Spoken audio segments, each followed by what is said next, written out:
Hi friends, welcome to Vijay Sivaram channel. இன்றைக்கி வந்து பொட்டுக்கடலை வச்சு முறுக்கு தான் எப்படி செய்கிறதுன்னு பார்க்க போகிறோம். இது நல்லா மொறுமொறுனும் நல்லா சாஃப்டாகவும் டேஸ்ட்டாகவும் இருக்கும். பாருங்கள் எந்த அளவுக்கு மொறுமொறுன்னு இருக்குன்னு.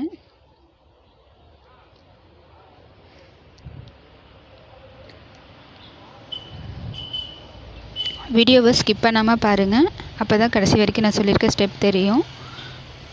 நம்ம சேனலை சப்ஸ்கிரைப் பண்ணாதவங்க சப்ஸ்கிரைப் பண்ணிவிடுங்க, பெல் பட்டனையும் கிளிக் பண்ணிவிடுங்க. இது வந்து அன்பான ரிக்வெஸ்ட்டு.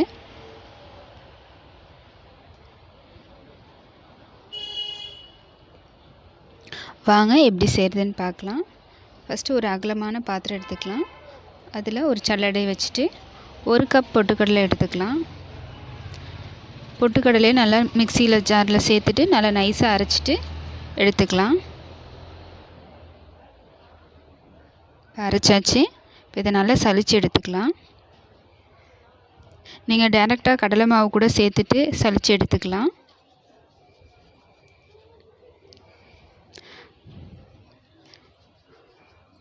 கடலை மாவை சேர்க்குறத விட இந்த மாதிரி பொட்டுக்கடலையை அரைச்சிட்டு சேர்க்கும்போது பார்த்திங்கன்னா ரொம்ப நல்லாயிருக்கும். 1 கப் பொட்டுக்கடலைக்கு 3 கப் அரிசி மாவு சேர்த்துக்கலாம்.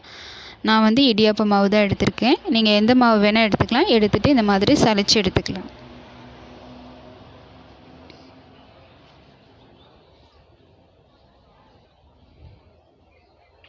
இப்போ இதில் நல்லா சலிச்சாச்சு.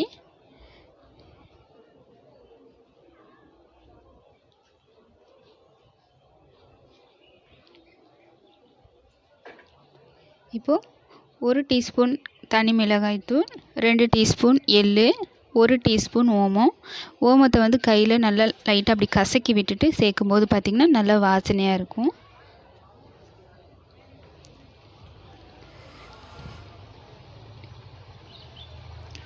இப்போ இது கூட 2 டீஸ்பூன் பட்டர் சேர்த்துக்கலாம். பட்டர் வந்து சுவையும் சரி மணமும் சரி ரொம்ப சூப்பராக இருக்கும். தேவையான அளவு உப்பு சேர்த்துக்கலாம். இப்போ இது மாவில் எல்லா பகுதியிலும் படுற அளவுக்கு நல்லா மிக்ஸ் பண்ணி விட்டுக்கலாம்.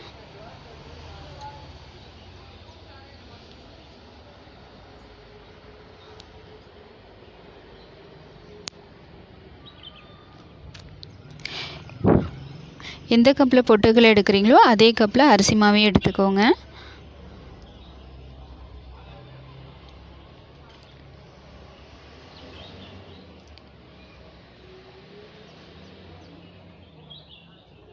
இப்போ நல்லா மிக்ஸ் பண்ணியாச்சு. இப்போ நல்லா கொதிக்கிற தண்ணியை சேர்த்துட்டு கொஞ்சம் கொஞ்சமாக கரண்டி வச்சுட்டு நல்லா கலந்து விட்டுக்கலாம். நல்லா கொதிக்க கொதிக்க சூட்டில் தான் தண்ணி சேர்க்கணும். அப்போ தான் முறுக்கு வந்து நல்லா மொறுமொறுன்னு நல்லா சாஃப்டாகவும் இருக்கும். நான் எடுத்திருக்க கப்புக்கு மாவுக்கு 4 கப் தண்ணி வந்து எனக்கு தேவைப்படுது.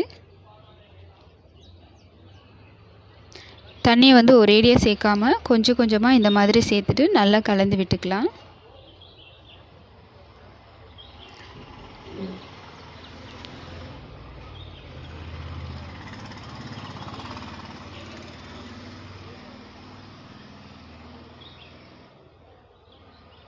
இப்போ பார்க்கும்போது பார்த்திங்கன்னா மாவு கொஞ்சம் ட்ரையாக இருக்கிற மாதிரி தான் இருக்கும்.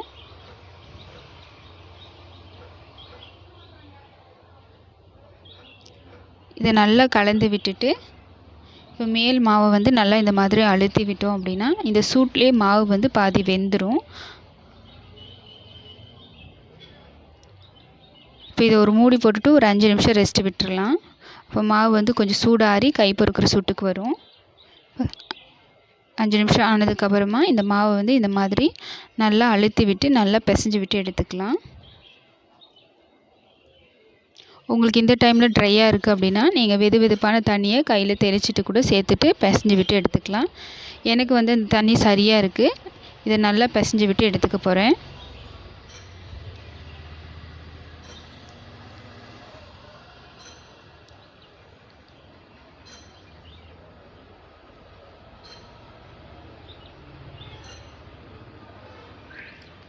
இப்போ பாருங்கள் மாவை நல்லா பிசைஞ்சு விட்டு எடுத்தாச்சு.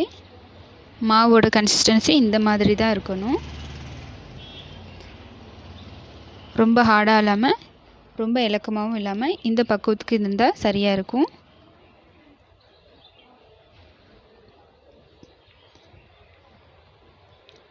இந்த மாவு வந்து சீக்கிரமாக காயக்கூடியது, அதனால் மூடி போட்டு ஓரமாக வச்சிடலாம். இப்போ நம்ம முறுக்கு அச்சு எடுத்துகிட்டு நான் வந்து 3 ஹோல் உள்ளது எடுத்திருக்கேன். பாதி முறுக்கு வந்து ஒரு ஸ்டார் ஹோல் உள்ளது வச்சு பிழிஞ்சிருக்கேன். இப்போ கொஞ்சமாக மாவு எடுத்துகிட்டு நல்லா சிலிண்டர் ஷேப்க்கு உருட்டி எடுத்துக்கலாம். இப்போ இந்த மாவை வந்து நல்லா மூடி போட்டு ஓரமாக வச்சுக்கலாம்.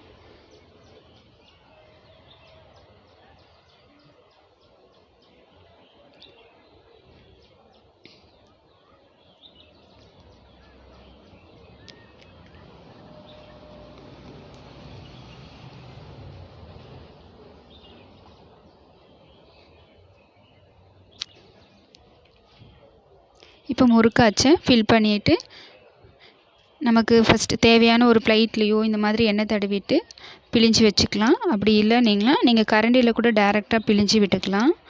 கரண்டியில் பிழிஞ்சு விட்டுட்டு எண்ணெயில் போடுறதுக்கு அதுவும் ஈஸியாக இருக்கும். உங்களுக்கு எது கம்ஃபர்டபுளோ அந்த மாதிரி நீங்கள் செஞ்சு விட்டுக்கோங்க. நம்ம லாஸ்ட்டாக எடுத்து விடுறத மட்டும் லைட்டாக அந்த மாவை வந்து அழுத்தி விட்டுக்கலாம். அப்போ தான் எடுத்து முறுக்கு வந்து உதிரியாக போகாமல் இருக்கும்.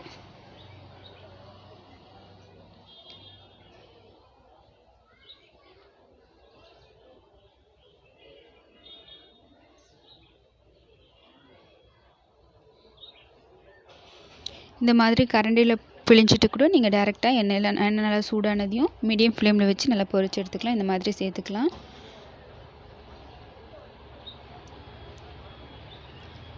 போட்டதையும் திருப்பி போடாமல் ஒரு முறுக்கோட நிறம் வந்து ஒரு லைட்டாக ப்ரௌன் பொன்னிறமாக மாறினதுக்கப்புறமா திருப்பி போட்டுக்கலாம்.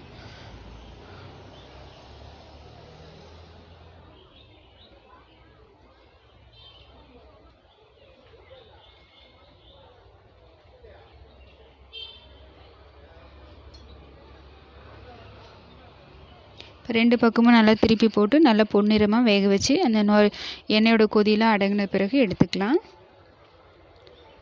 ஸோ அவ்வளோதான் ஃப்ரெண்ட்ஸ். இதே மாதிரி மீதம் இருக்க மாவையும் முறுக்கு பிழிஞ்சு எடுத்துக்கலாம். எண்ணெயில் போட்டுட்டு எடுத்துக்கலாம்.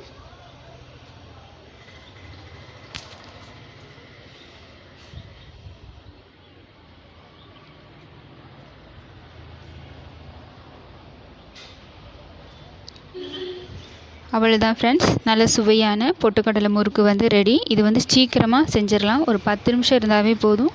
நம்ம சீக்கிரம் டக்குன்னு செஞ்சு முடிச்சிடலாம். நல்லா டேஸ்ட்டாகவும் இருக்கும், நல்லா சாஃப்டாக நல்லா மொறுமொறுன்னு இருக்கும். நான் வந்து இது வந்து 3 ஹோல் உள்ளதை வச்சு புழிஞ்சிருக்கேன். ஒன்று வந்து 1 ஸ்டார் உள்ளதை வச்சு செஞ்சுருக்கேன்.